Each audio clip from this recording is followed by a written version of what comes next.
Hey everyone, I thought I'd just do a very quick video talking about how to balance your plate because it's just been a conversation I've had with one of you, and I thought this would actually be very good to understand as a group. If you don't understand already, I know a lot of people that have been here a while will understand this because I've probably annoyed you with it in the past. Every meal that you eat, you need to look at it and go, right, how does this fit my goals? Okay, so most people's goals are fat loss, feeling great in themselves, so digestion's good, great energy, so the food's obviously just as whole as possible, wholesome, unprocessed, and obviously high protein, so it helps maintain muscle mass. All right, so I want you to look at every plate from now on in a way where it's not just, oh, this is a really tasty meal. Look at it as like, have I got protein in that meal? So have I got a piece of meat, fish, egg, even some grains in that meal? Have I got some sort of carb, depending on your goal? Obviously, not all of you will be the same. So, like, let's just build a meal together. Some people might have, like, a chicken salad, for example. What have you got in that meal? You've got chicken, which is protein and a little bit of fat, because obviously all meat has a little bit of fat in, unless it's a really lean cut. Then you've got salad, which is essentially a vegetable. So you've got your fibre in there and your micronutrients. You haven't really got a carb source, so you could add some sort of grain like a couscous or a bean or whatever. And that's more of a complete meal. So you've got your protein, your carb from your beans or your couscous or grain. You've got your vegetables, which is your fibre. If you had beans, that's also fibre. You've got your protein from your meat and your fat from your meat. I want you to look at every meal from now on, okay? A lot of people, okay, in this program, especially people that are with, like, let's say we've started and they're within their first 12 weeks, don't eat enough fiber, okay? So they don't go to the toilet every day. You should be going, at least, unless your calories are extremely low, you should be going at least once a day to the toilet. And if that's not the case, you're probably not drinking enough water and you're probably not eating enough fiber, okay? So I want you to start looking at the food that you're currently eating and ask yourself, am I eating enough fiber across the week? Obviously, I'm picking up on most people anyway. Sometimes obviously it gets missed, but am I eating for every 1,500 calories about 20 grams of fiber? If it's a no, increase it.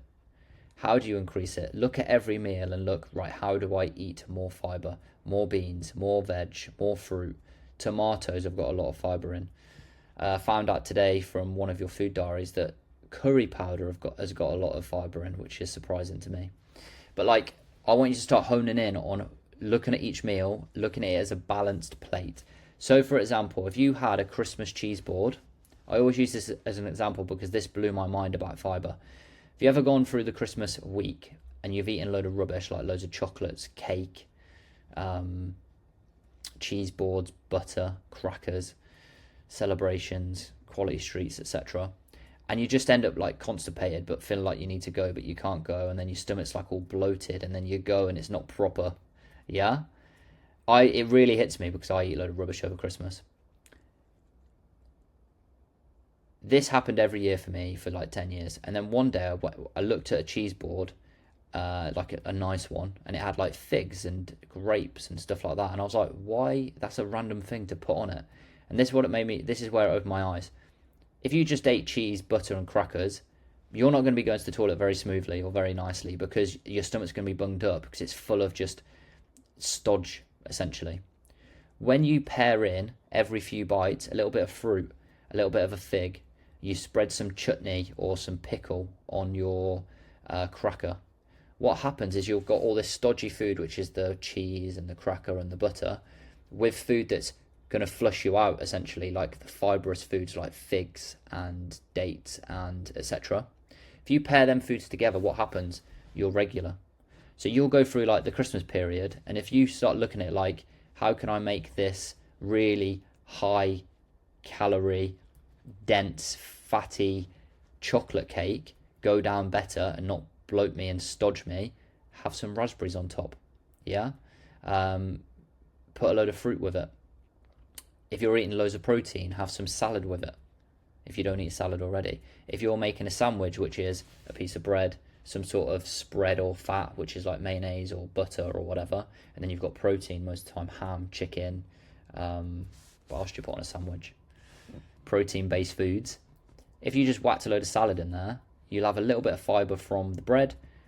Obviously, if you have brown bread, it's even more fibre. And then you'll have a little bit of fibre from the salad. So tomatoes, lettuce, onion, etc. From this video onwards, start thinking and looking through your food. How can we just get more fibre in? Last little rounding point on fibre. If you eat fibre, you don't absorb all of the calories from fibre because you have soluble fibre and insoluble fibre. Soluble fibre, obvious, when you eat it, your body absorbs all of the calories.